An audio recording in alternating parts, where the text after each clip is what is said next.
What's going on, folks? Rick here. I'm back with another video. I'm here to do kind of my impressions of the Google Pixel 6 Pro after having this phone for about a week, playing with it as my daily driver, and letting you know the things that I really do not like about this device. I'll be making an alternate video to this, showing you about the things that I really do love about this device. But without further ado, let's get into the things that I really do not like about this device. So now, the first thing I would like to mention in no particular order is the fingerprint reader. So this has an optical fingerprint reader like a lot of other manufacturers out there have. I actually prefer the optical over the ultrasonic readers like Samsung have because they tend to be a bit buggy, a lot of false reads, and then it just gets frustrating to use. So my other device that I had was a OnePlus device, and most of the OnePlus devices have had optical fingerprint readers for quite some time now, and they work like instantaneously. Like you tap your finger on it, you tap a little bit of your finger on it, and it's open. So this is not the case with this phone. So let me try to show you, and let me see if I could actually demonstrate the fingerprint reader. Okay, so it opened that time. Let's try it again. Open. So the issue with this fingerprint reader, and it's going to be hard for me to show you guys, it's hit or miss. So there are a lot of times that the fingerprint reader will read my fingerprint every single time. 7 out of 7 times it'll read it. And there are those times when you're trying to really open your phone real quick to give someone a phone number, or someone's about to hang up on you and you need to give them a contact, and you try to tap it and it just doesn't work. Again, okay, so it kind of had a false read there and then it just took it. Okay, so you see, I'm not really demonstrating it perfectly, but it has some haptic feedback to let you know that it's not reading it, and then a second later it'll read it. Now, Google has sent some updates to this device since I first purchased it, and it made the fingerprint reader a lot better than it was. But initially, when I first got it, it was, I don't want to say horrible, but it wasn't great at all. So again, the fingerprint reader has much to be desired. It's not a sensor that is super fast. Hopefully they can fix that with some further updates. All right, so let's dive a little bit deeper into this, and let me unlock the phone. So again, I know I might get some hate on this video in regards to this, but I'm just gonna say it. And for most people that aren't in the tech community, they're gonna understand completely what I'm saying. I've come from a skinned version of Android. I've come from plenty of Samsung devices, even lighter skinned versions such as OnePlus devices, and I found that this phone was so difficult to learn how to use, like key things, or to have on the actual device some key basic things that every phone has, and this phone did not have it. And I had to actually contact people that I know to say like, hey, how do you get this? Or where was this? Or how was this? So the reality is, to the layman person that's gonna go ahead and purchase this device, and they might be coming from an iPhone, and they might be coming from a Samsung, they may have a hard time learning how to use a stock Android device. So I'm gonna give you one example. So right out the box, this phone had Google Photos as the main gallery for this phone. So Google Photos, for not everyone that understands, Google Photos is usually where you store your photos to be on the cloud. I like to store my photos on the cloud as well as on my physical device itself, and I don't particularly like Google Photos other than cloud storage. So I don't like how it looks, I don't like their albums, so I usually went with, every phone comes with a stock gallery app. So I'm gonna zoom in a little bit here so you guys can see. So I actually could not find a stock gallery app on this phone other than Google Photos.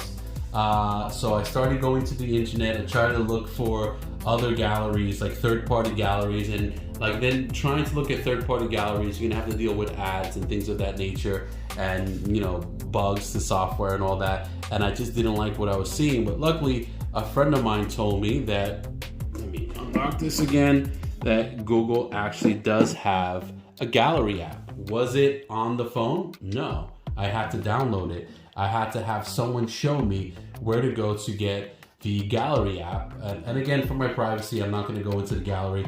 It's a typical gallery, somewhat similar to like Samsung or iPhone or whatever the case may be, OnePlus, but it had no proprietary gallery app on a phone. And I figure with Android 12, that would be something very basic and something that should just be on the phone, and it wasn't. So another software bug that I really don't like, it did not like, and for the most part, I haven't been able to find a fix for it. I do not like gestures on my phone. I like the 3-button layout on the back. You have your home button, you have your back button, and you have your multitasking button.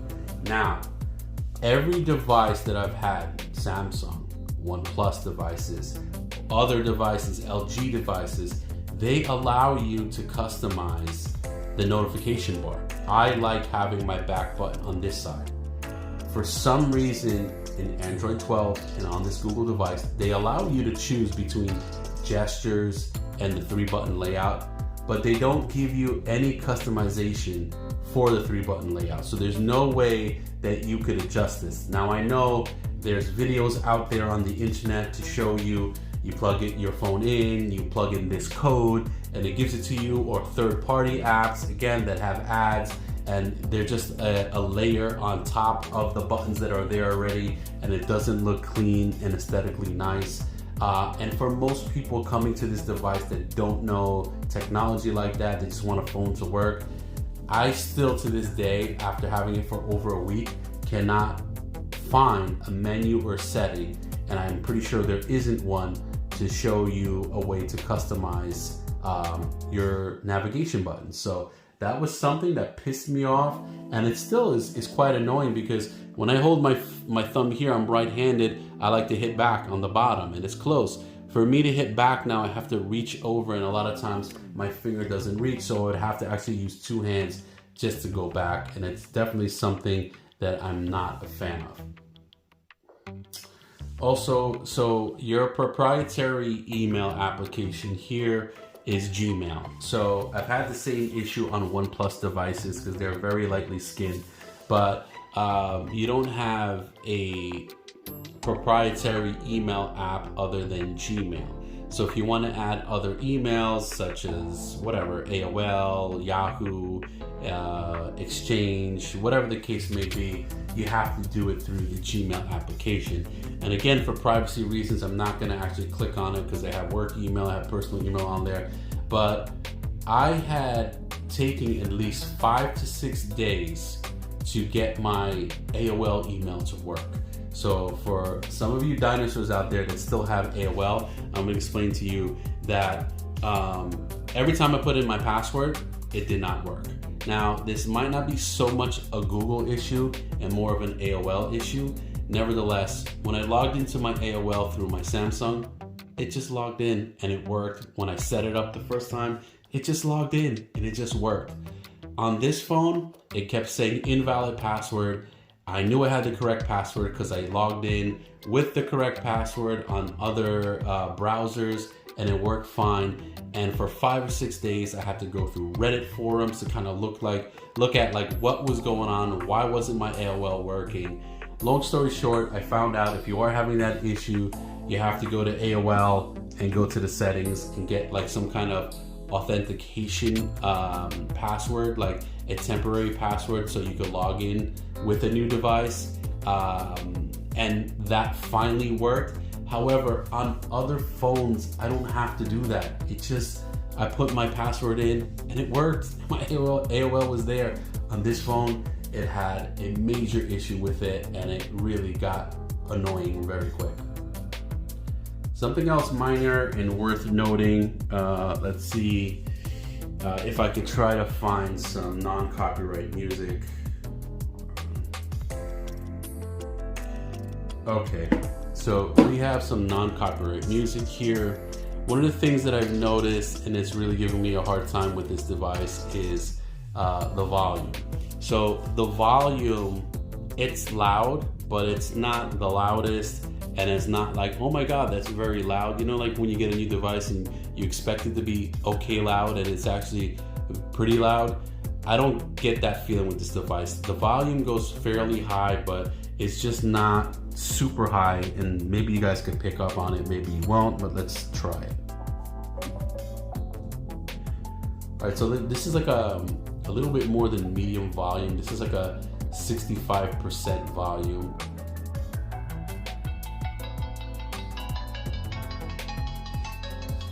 Okay, again, nothing groundbreaking, nothing that's gonna hurt your ears. Let's try to go to full volume to speed this up a little bit.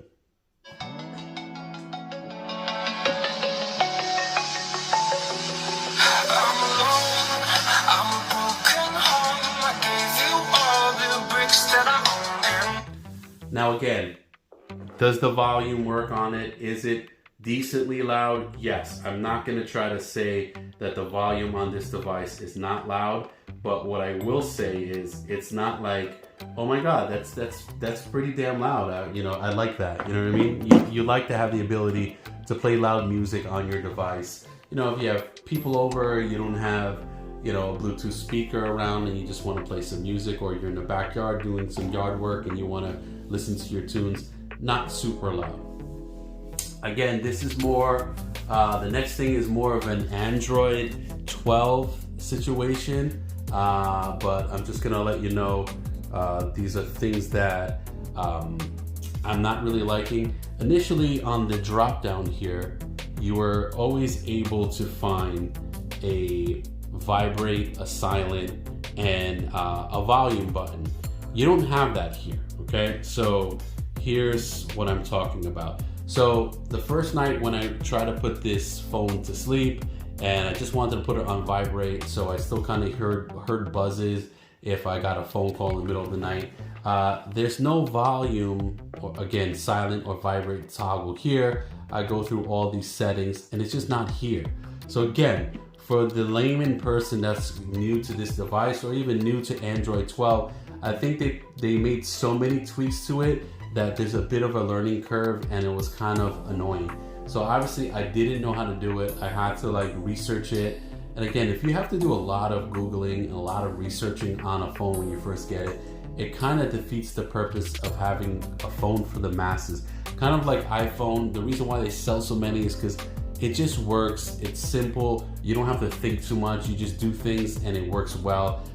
So what I had to find out is now the ringer on or off or vibrate is in this volume toggle. So you would have to toggle the volume. And once you toggle the volume, you'll have this button here and it'll allow you to do it. Again, this wasn't on any other version of Android. You were always able to get it through the notification slider up top over here, this notification bar here. It's just not there anymore, and it was a bit of an annoyance to try to figure out how to use it. And then overall, again, this might be newer version of the newest phone out now with the newest version of Android, and there are going to be some hiccups and some road bumps. I found my YouTube app to be very glitchy. There was a lot of glitches to it where when I try to tap on the shorts, like, you know, the little short 15-second clips that they're trying to do now, they wouldn't load. Let's see if we could try that. Let's try that. Let's get out of here. Let's see. Okay, so let's try to go. I'm actually in airplane mode, so we can't try it. But anyway, when I tried to click on the shorts, they wouldn't load, and I start tapping it 3 or 4 times thinking like my phone is lagging, and it didn't work. So I would just shut down the application, shut down YouTube, and then like 3 seconds later, 15 tabs of the same short kept popping up, and I had to like swipe them away until it went away. So again, some glitches with this newest version of Android. I'm really having some issues with enjoying this latest version of Android. And then like the camera app too. So let me try to open this up. Okay, so we're in the camera application now, okay? And there's so much packed in here that to almost take a regular picture, you have to go to a lot of subfolders and submenus just to take a picture. Like, you know what I mean? I know they're trying their best to jam pack all these features in here. I know they have the feature of the magic erase, and I'll talk about that next. And they were really promoting that, and they have really good portrait mode photos and a lot of technology packed into this device to make you say, wow, it's got all these features, which is really cool.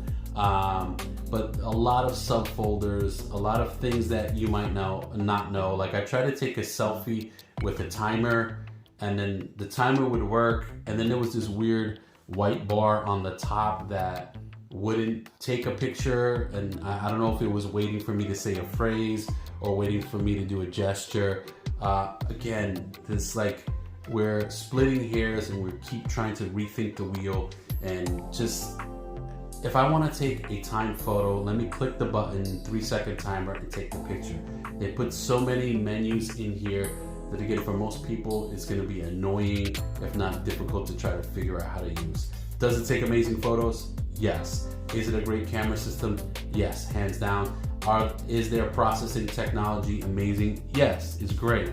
But again, a lot of information and a huge learning curve just to learn how to use it. Magic erase, I want to touch base on that. I tried the magic erase feature, and it does work as advertised. It'll prompt you to click this little tab if you want to magic erase people.